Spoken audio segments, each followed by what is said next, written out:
Straight of Hormuz में संकट सिर्फ पेट्रोल और गैस से ही नहीं जुड़ा। इससे आपका वाईफाई धीरे हो सकता है, डिजिटल पेमेंट्स और बैंकिंग एप्स रुक सकते हैं, स्ट्रीमिंग में गड़बड़ी हो सकती है और आपकी पूरी डिजिटल लाइफ पर असर पड़ सकता है। इसकी वजह समंदर के नीचे बिछी इंटरनेट केबल्स हैं। ये बाल जितने पतले ग्लास फाइबर का नेटवर्क दुनिया में कई लाख किलोमीटर तक फैला हुआ है। इसमें दुनिया भर का 95% डेटा है। इसमें परिवार के बीच हुई बातचीत, वीडियो कॉल्स, अस्पताल के रिकॉर्ड, स्टॉक ट्रेड और पेमेंट तक का डेटा है।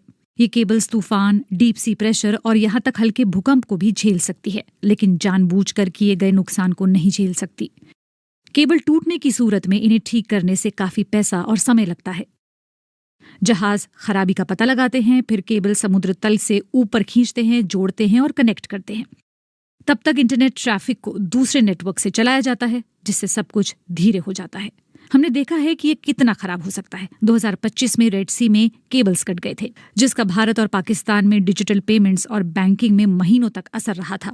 उस दौरान केबल्स ठीक करते वक्त कोई मिसाइल हमले भी नहीं हुए जो मरम्मत को और मुश्किल बनाते। हॉर्मूज इसलिए अहम है क्योंकि उसके ठीक बाहर मौजूद ओमान दक्षिण एशिया का एक बड़ा कनेक्टिविटी हब बन गया है, यूरोप पहुंचने का सबसे तेज डिजिटल रूट। अगर इस पर हमला होता है तो क्षेत्र का सबसे तेज इंटरनेट पाथवे गायब हो जाता है। भारत के पश्चिम में जाने वाला लगभग 1/3 डेटा खाड़ी के रास्ते जाता है। सबसे पहला असर होगा बैंक, शेयर मार्केट और क्लाउड सर्विसेज पर, जो धीरे हो जाएंगी। पाकिस्तान को और भी बड़ा खतरा है। उसके लगभग सभी केबल्स कराची में हैं और कई हॉर्मूज के पास से गुजरते हैं। एक केबल के टूटने से पूरे देश में इंटरनेट में रुकावट आ सकती है। बांग्लादेश इस रास्ते पर कम निर्भर है, लेकिन 2 एक्टिव केबल्स होने की वजह से अगर अचानक रूट बदल जाता है तो उसके सिस्टम पर भी दबाव पड़ सकता है। रेड सी और खाड़ी के नीचे दर्जनों फाइबर नेटवर्क बिछे हुए हैं। एक भी रूट तबाह हुआ तो इंटरनेट स्पीड कम हो जाएगी। कई रूट्स पर असर की वजह से इंटरनेट का रूट बदलना मुश्किल हो जाता है। चेतावनी भरे संकेत अभी से ही दिखने लगे हैं। मेटा ने खाड़ी में 2 अफ्रीका नाम के अपने केबल प्रोजेक्ट से कुछ हिस्सों को रोक दिया। रिपेयर करने वाला शिप दमान के पास फंस गया क्योंकि क्रू के मुताबिक वहां काम करना सुरक्षित नहीं है। एक शिप हूती के हमले के बाद रेड सी में रुकी हुई है।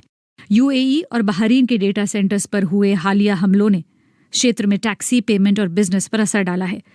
समुद्र के नीचे बिछी केबल्स दक्षिण एशिया की डिजिटल लाइफलाइन है और अभी स्ट्रेट ऑफ हॉर्मूज सबसे कमजोर कड़ी है। अगर ये कड़ी टूटी तो हमें इसका असर अपने कॉल्स, एप्स और वॉलेट्स तक में महसूस होगा।